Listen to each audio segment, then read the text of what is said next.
Good afternoon, Collegiate Prep families. It's Mr. James here, and today I wanted to discuss with you uh, how we're going to make the mission and vision work, which will align to our campus culture and ensure that we have one standard focus when supporting our students. So, we're going to apply this to the Collegiate Prep Elementary Vision and Mission Statement.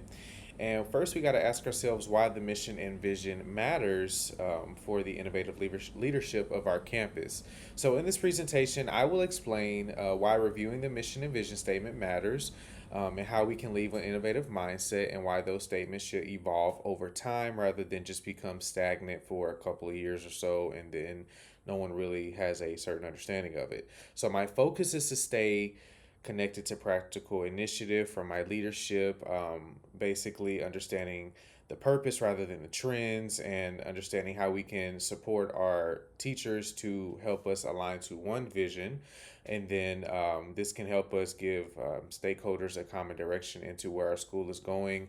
And we can also use this to help make, I know you can't see it, but it makes the innovation meaningful because it shows who we are rooted as a campus rather than as just individual sections of the campus. We are basically all one. Um, and so that brings me into why. I'm going to move this out the way just a little bit. Move this here. So, as we talk about the role of a mission and vision led school, when leaders adopt a innovative and entrepreneurial mindset, it can be easy to chase the idea that it sounds exciting. It can be easy to go into a route that ultimately does not have agreements amongst all the staff. So, in a school setting, mission and vision also create consistency, which is what we want. So, staff, families, administrators are more likely to support the new practices when they can see how those practices connect to student success. So for me, this means our math initiative cannot just be about trying something new.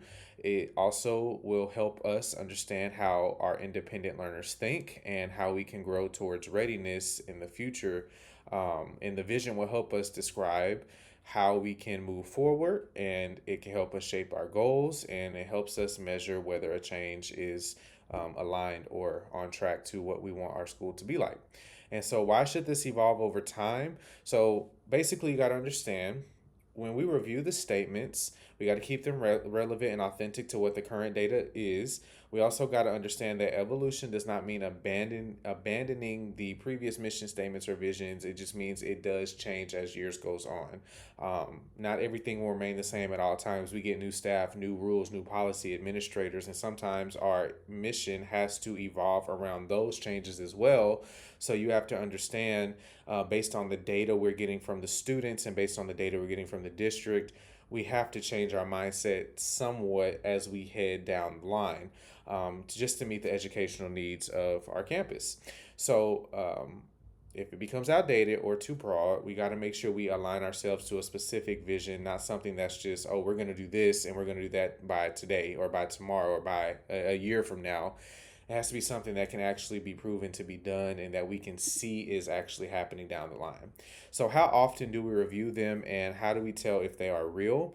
So, we examine the mission and the vision formally every 2 to 3 years, and informally during annual improvement planning, especially using the CIP. I know we talk about that often, just ensuring that we align our goals to what our current campus culture is. We check whether the statements appear in the decision making and goal setting in the classrooms. We look at the achievement data, and we also, if stakeholders cannot explain them or connect to the action, basically it just looks like words on a wall to them, or it just looks like words on a website. We want it to be actual actions that people come in and see, and they see this is our vision. If we say we're going to do this, I want families and I want district staff and all community members to come in and see, oh, this is what they're doing, this is what they've been doing, and it's working, which goes to show I can say this is our mission. This is how we want our school to be ran. So let's review the current statements. So the vision is framing the masterpiece of our scholars. The mission is to empower independent learners who advocate for their mastery of academics to be college and career ready. The motto is we rise, respect, integrity, scholarship, and endurance. And so the purpose of this is these statements define identity, expectations, and the culture we want our scholars to experience while they are on a advanced academic campus. So as we applying these statements to our change initiative, basically we will have data meetings to support the mission by helping staff understand intentionally what our students needs. We also have to promote this RISE statement. The RISE statement is a part of our logo, so we do need to promote this. And we also need to have intervention that targets specific learners and support mastery focused instruction, because we want our students to take accountability of their learning, but we want to make sure that we as teachers are providing that initiative for them to do so. So here are some stakeholder review questions and references. So this is for you. Do our mission and vision clearly reflect who we are now and what we want our scholars to become? Are our daily practices, improvement plans, and resources decisions aligned to these statements? What evidence shows that students, staffs, and families experience these statements and actions? And also, what language, if any, should be revised so that the statements better drive improvement and innovation? Because we want to be innovative every year and make sure that, like I said previously, we don't become broad and we don't become outdated. We want to keep our vision aligned to one thing, which is our students, of course, but we want to make sure that we're all here to do that. So those are my questions from you. And that's the end of the slideshow. Thank you.